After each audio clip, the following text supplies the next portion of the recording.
Perhaps I could ask both speakers to say something about whether you think the atmosphere in the academy among scientists and non-scientists reflects the situation. I mean, do you feel that there is at least a segment of the society, the academy, which is alert to and is responding adequately to the crisis?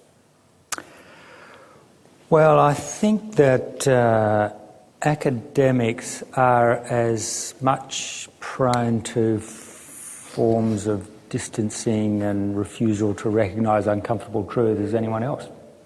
In fact, some are masters at splitting, and I think it's one thing to recognise the facts intellectually, such as those that Andrew has presented, but it's quite a different thing to allow the emotional force of what those facts mean. Carl Jung was once asked which patients he found most difficult to treat, and he said habitual liars and intellectuals. That's two distinct categories. No. And in a way, we intellectuals are habitual liars in some ways. I'm being very down on my fellow academics, aren't I? But yes. I don't think there's anything very special about it. But I do know that climate scientists, some of them are absolutely terrified. Those who spend their days working on this stuff are absolutely terrified. But I think it was Eliot who said there's only so much reality human beings can stand, so there's a natural recognition. There's a sort of point at which this becomes too frightening to acknowledge. Yeah. I mean, if you speak about climate scientists as a group, you know. I'm wired to the extent now with several sets of microphones and wires that I feel I'm railroaded to give a particular answer. But I will answer first with a parable, rather. During the French nuclear test in Polynesia, 1972, everybody was alarmed, and I put on my black coat and went to the university to sign people on a petition. Every student signed, most junior lecturers signed, some senior lecturers signed, but not without giving me a pep talk about needing to be careful, and very, very few of the top professors and directors signed, again, sometimes giving me some lectures about having to be careful. So partly there was a factor of age. But the other part is denial is an essential mode of survival. I mean, the zebra could not survive just because the lions are a few meters away.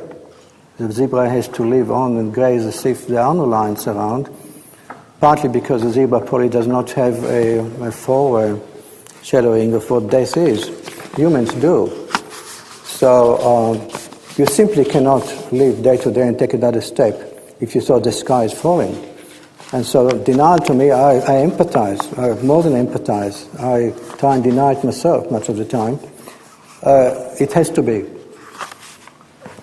On the other hand, while denial is essential as individuals, denial as a collective, as society, is disastrous. Now you ask me about academics. Apart from the age thing, many of them are high up in society, secure, seek funds, and tend to be careful, far too careful. Okay.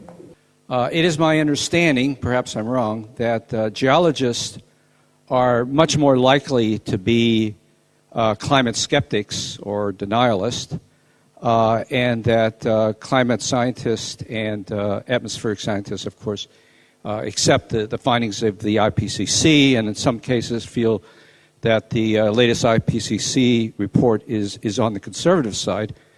And I was wondering if you could sort of comment on that, and perhaps picking up on Andrew's final comment, has the corporatization of universities perhaps been a factor in making academics, including in the social sciences, more and more timid?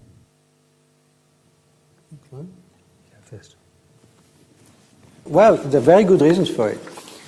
For once, geologists think in terms of millions and billions of years. One very well-known geologist has given a talk at a convention recently about climate change, and he said it's not really such a major concern because the bacteria will survive. Well, he happens to be studying early life in microbial cultures. So when you think in terms of millions of years, well, there's just a blip on the radar. The other thing, field geologists travel a lot, and the expense of the country out in the desert is such, you look at it and think it's for eternity. It will always be there, whatever we do or don't do. And the third, but more sinister answer is that traditionally geologists are getting the funds from mining companies, including oil and coal companies. So here you go. We at the Australian Institute documented so far as we could the extraordinary inflow of funding for research and teaching into universities from fossil fuel companies, mostly in Western Australia and Queensland. And of course, he who pays the piper calls the tune. I'm sure the academics in question will, insist that nothing could influence their views, and they'll say whatever they think is right. But they imagine themselves to be superhuman. We all saw during the Howard years the way in which critical science was suppressed, not as egregiously as in under the Bush administration, but certainly a pall of censorship and fear descended over the CSIRO, very, very clearly. Graham Pearman, the head of the Division of Atmospheric Research here in Melbourne, was effectively sacked because he believed it was his duty to report to the public, the people who pay him, what the climate science was saying. Now, the alarming thing is that this pall of censorship, self-censorship, which has engulfed the CSIRO, continues. I know of CSIRO scientists whose papers have been suppressed and who have been banned from saying things in public based on their research in the last 12 months. So sadly, the promises of the Labor Party to lift this silencing of dissent have not been honoured. Andrew actually mentioned James Lovelock, who's someone who I've had a very strong interest in following in terms of his succession of books and thoughts and speeches and so on to the Royal Society in Britain and other forums. I'd like to ask each of you whether you're with him in the assumption that really mitigating climate change is really too late, that's something we should have been doing 20, 30, maybe 40 years ago, and that the time has come to concentrate very largely, both socially as well as ecologically, on adaptation, with all the sociological issues that raises, including the issue of migration. Well, this is in fact the subject of this book I'm writing called Requiem for a Species. So that gives the game away. It is too late. We are going to experience catastrophic climate change, and there's nothing we can do to stop it. I don't think that means we should abandon mitigation attempts and focus only on adaptation, because with any mitigation we can at least delay some of the worst impacts. I have a very ambivalent view about Lovelock. I mean, politically, he's sort of off the planet. He's in his latest book, he actually says that the world didn't wake up to climate change, the seriousness of climate change, until 2004, when he started to write about it. And the reason why the world didn't wake up is because, and this sounds like a caricature, but I can point to the page where he writes it in his latest book, the world didn't wake up because the American science establishment refused to accept his Gaia theory and therefore couldn't understand the dire straits in which the Earth had found itself. But I'll just finish on this point. Whilst the Gaia idea is an extremely interesting one, and the basic one about the planet being living in some sense, although it's the sense in which it lives, which is the very difficult issue. I think there's that adopting the Gaia position, as Lovelock does and others do, is itself a denial strategy. Because what he does, if you read between the lines of the books, he sort of adopts this position. He sort of comes back from the earth and sort of sits out there in sort of eternal time or universal space and looks at the earth as a sort of, celestial body with these creatures going around on it. And yes, most of them might die out. And it seems to me this is a way of not acknowledging that millions, perhaps billions of people are going to die premature and perhaps horrible deaths. It's a way of refusing to acknowledge the true human horror that is likely to unfold. Andrew? Yeah, well, the Gaia theory, of course, hinges on the intertwined nature of all life and of life with the earth itself. For me, my view, and it's not an original one, the further you look into earth science, the history of the earth, and into biological sciences, the more connections you discover. And this includes connections with what happens deep in the earth through volcanic activity, which clearly affects life, through what happens in the solar system and outside, through effects of impact of comets and asteroids, which affect life and major mass extinctions in a major way. In fact, each one of the 5 mass extinctions in the Ordovician, the Triassic and Jurassic and Triassic and KT, has been triggered by either or both major volcanic activity and large asteroid comets effect. It's been my field earlier for years. This is the way that Earth renews itself. We wouldn't have been here had it not been for the asteroid impact 65 million years ago. The dinosaurs would have still been roaming, and the small mammals would have been still confined to subterranean caves beneath the Earth. We wouldn't be here, which means that in terms of the evolution of the Earth, mass extinctions are not a good thing or a bad thing. It's just the way the Earth renews itself. And whatever happens to large mammals, including humans, on the Earth now and in the future, is again in terms of the evolution of the Earth, not a good thing or bad thing. It's not good for us, because we live now and we want to live, and we want to think that we are rational. So if you look at nature purely from point of view of the biosphere, its connection with the depth of the Earth and with extraterrestrial events, you can call it Gaia, you can call it any other name. The danger with the Gaia theory is that people associate it with a spiritual dimension. Well, you can attach a spiritual dimension to the Earth, you can revere the Earth as the pantheists have. And as long as pantheists revere the Earth, Earth was in some equilibrium. It's advent into sky gods, monotheism, which regarded the Earth only as a corridor to heaven, and the corridor can be abused, which in a way perpetrated ideological danger which brought to environmental demise. But back to the question, I think the Gaia theory has a world of evidence in earth and biological sciences, and therefore what we do is very closely related to it. Given the premise on the true human horror as a result of climate change, the suffering that people in the future is going to endure in global scale, do you think this is a good reason for young people to seriously consider the option of not having children? I mean, of course, they consider it, but not everyone is going to do that. But at least if this is a serious option, then some people will do it. But do you think it's a good reason to think along that line? This is your territory. Yeah, I mean, I've thought a lot about this, and both in a sort of abstract way and a very personal way. Not that I'm planning to have any more children, but my children at that point.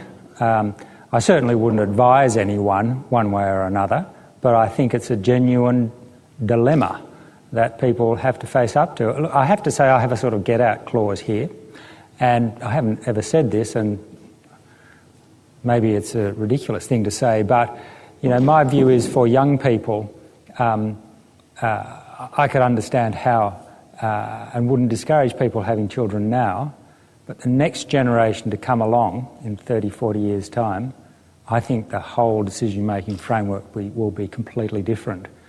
And I think that the question of sort of voluntarily restricting numbers, is a very serious one that we won't be able to avoid.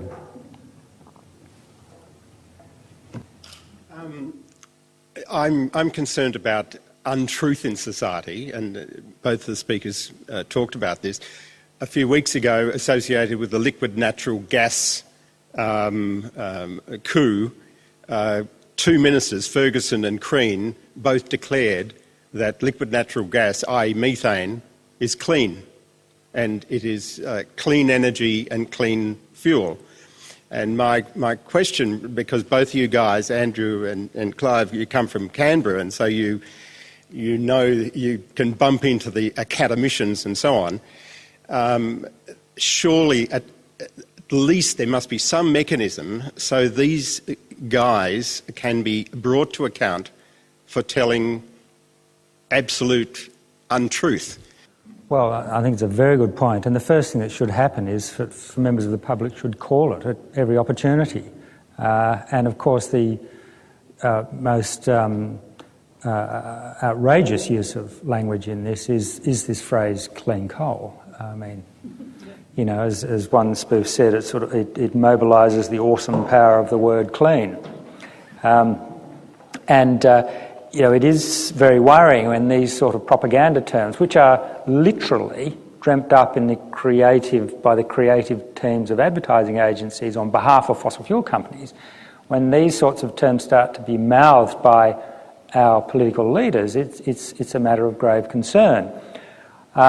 I noticed that some environment groups are taking advantage of the laws against corporations engaging in deceptive and misleading conduct. And in fact, in the UK, Shell had described its tar sands operations, and as you probably know, extracting oil from tar sands is by far the worst possible way of generating energy humankind ever thought of. They described it as sustainable, and they were taken to court and were forced to desist from applying that word to their operations.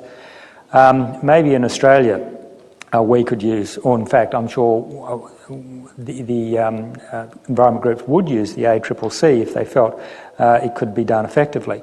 I don't think the academies are going to do it. I actually think the academies in Australia are absolutely pathetic on climate change. The statement the Academy of Science put out a few months ago was the weakest statement on climate change of any scientific body in the world. It was absolutely pathetic. And when it gets to the Academy of, the Academy of Technological Sciences and Engineering, I mean, it's full of skeptics. I mean, who are they? Why are they there? I mean, they should be drummed out of their professions. So I just think it's a scandal the way some segments of the scientific community, who should be committed to all of the good things about the pursuit of dispassionate truth, have seriously let down their colleagues apart from anything else. And I think about the world-leading climate scientists in the CSIRO whose views are suppressed, and the way in which the academies allow that to happen is really outrageous. This will be the final question, and then I have a couple of things to say. I just want to ask about denialism in Australia, and with Senator Barnaby Joyce and Steve Fielding sort of proliferating, I guess you could say, denialist discourse to the Australian public. How much focus and energy should environmental activists put into addressing that discourse, and should we be trying to reach ordinary people on the ground or writing letters to newspapers and trying to counter those arguments that are really emotional and really dangerous? People in the United States, James Hansen and even Al Gore have now called for disobedience. But I don't imagine that people will move before they actually witness the results, what happens in front of them. I'll just comment on that. I mean, in responding to... the remarkable thing is that I mistakenly thought that with the election of the Labor government, the sceptics would fade into the background. But in fact, there's been a resurgence of scepticism here, and less so in the United States. There's not so much a resurgence, but certainly here in Australia it's been truly remarkable. And it really has been more than disheartening, astonishing to see federal senators just mouth the most absurd, unscientific views. I mean, it really is. I mean, it's a commentary on humanity, really, and the failure of the Enlightenment. I mean, in a way, climate change, our inability to respond to it, and the debate that we have about it, really shows that the Enlightenment was only a surface manifestation. And always there were much deeper currents running through the human heart, and they're ones that are going to cause us to grieve deeply. I think it's up to the scientists, the genuine scientists, to respond concisely and effectively each time Senator Joyce or Senator Fielding utters, another foolishness. But it's also important not to overdo it and not to provide too much oxygen for the sceptics, because that's how they have succeeded, because people have taken them too seriously.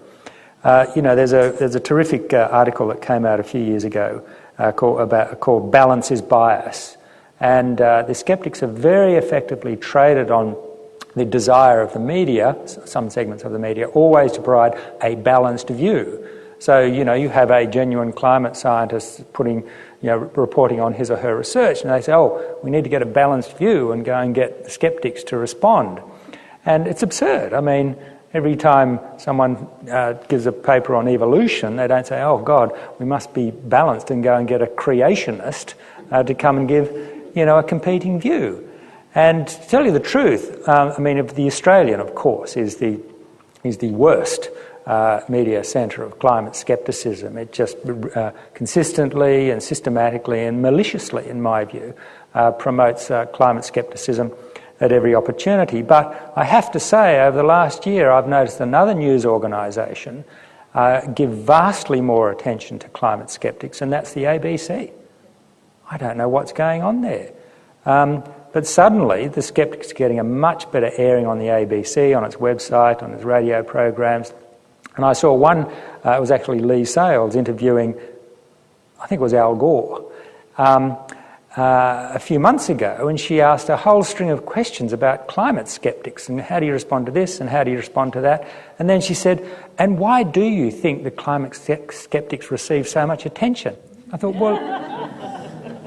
So it's this sort of weird... I think the media has a lot to answer for here. Not everyone, of course. There have been some terrific examples of people who have consistently reported the science and the politics behind climate scepticism, but it really is remarkable the way some media outlets continue to give prominence to unscientific views. Can I say that this, for me, has been a great experience. I think the depth of both knowledge and thought, but also feeling about the issue has communicated itself in many ways from both our speakers. I thank you all for coming, and I thank them very much for their contribution.